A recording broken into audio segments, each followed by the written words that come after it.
द्वारा निर्मित दुनिया की सबसे बड़ी नदी।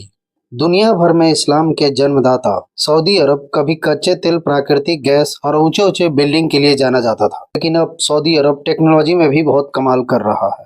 आप लोग अब तक जमीन पर बहते हुए नदी बहुत देखे होंगे, लेकिन सऊदी अरब पहली बार मानव द्वारा निर्मित नदी बनाने वाला है। जी हाँ, दुनिया की सबसे लंबी नदी नील नदी से भी लंबी, वो भी रेगिस्तान में। आखिर कैसे सऊदी अरब ये मेगा प्रोजेक्ट पूरा करने वाला है, इसमें किस किस टेक्नोलॉजी का उपयोग है, इन सभी पे हम बात करेंगे। दोस्तों, जैसा कि आप सभी जानते हैं कि पृथ्वी पर 71% भागों में सिर्फ पानी ही पानी है, लेकिन इसमें 2% पानी ऐसी है जो पीने लायक या मीठा पानी है। दुनिया में कुछ ऐसे भी देश हैं जिसमें पानी की भारी किल्लत है।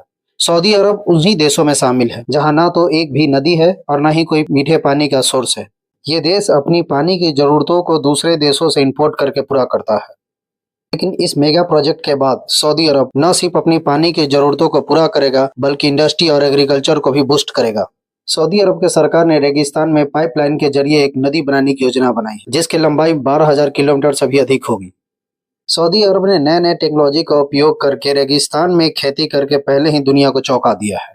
इस देश में प्राकृतिक गैस और कच्चे तेल के भंडार तो बहुत है, लेकिन खेती करने के लिए पानी नहीं। इस देश के ज्यादातर भाग में सिर्फ रेगिस्तान ही रेगिस्तान है।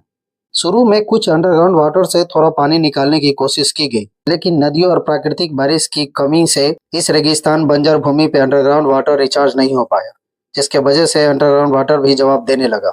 सऊदी अरब की सरकार ने समुद्री पानी को फिल्टर कर थोड़ा बहुत काम चलाने की कोशिश की, जिसके लिए SWCC यानी स्लाइस वाटर कंजर्वेशन कॉरपोरेशन की शुरुआत किया, जिसके तहत सऊदी अरब आज वर्ल्ड का सबसे largest producer of fresh water वाला कंट्री बन गया है। एक आंकड़े के मुताबिक दुनिया में जितने भी देश समुद्र से फ्रेश वाटर बनाते हैं, उसमें सऊदी अरब का शेयर 18% है।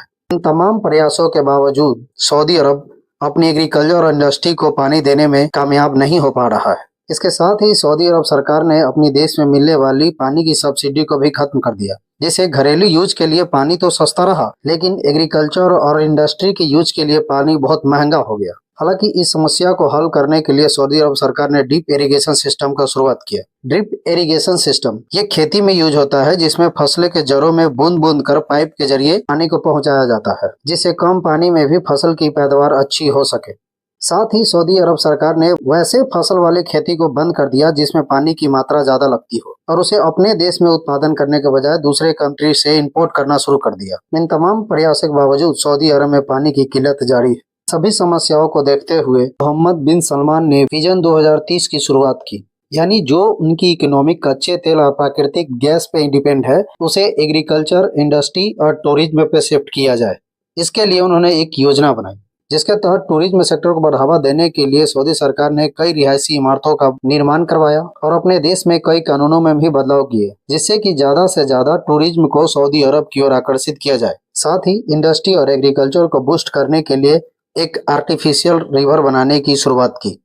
लेकिन इसमें समस्या ये थी कि रेगिस्तानी मिट्टी और तपते हुए सूरज की गर्मी इस नदी को सुखाने में ज्यादा देर नहीं लगाएंगे। इसी समस्या को देखते हुए सऊदी सरकार ने अंडरग्राउंड पाइपलाइन के जरिए नदी को बनवाने का निर्णय लिया गया। ये नदी 11 मीटर चौड़ी और 12,000 किलोमीटर से अधिक लंबी होगी। साथ ही इसे जंग से बचाने के लिए नॉन कोरिजन पाइपलाइन का यूज किया गया। इस पाइप में समुद्री पानी को फिल्टर करने वाले मशीन को लगाया जाएगा, जो समुद्र की पानी को ऑटोमेटिक फिल्टर कर उसे फ्रेश वाटर में कन्वर्ट कर सके।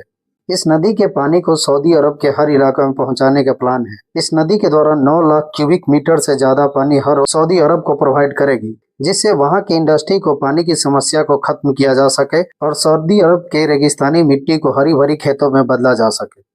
दोस्तों, हमारा ये वीडियो आपको कैसा लगा, कमेंट्स के जरिए हमें बताएं। वीडियो को ज्यादा से ज्यादा शेयर करें, चैनल को सब्सक्राइब करें और बेल आइकन को दबाएं। धन्यवाद।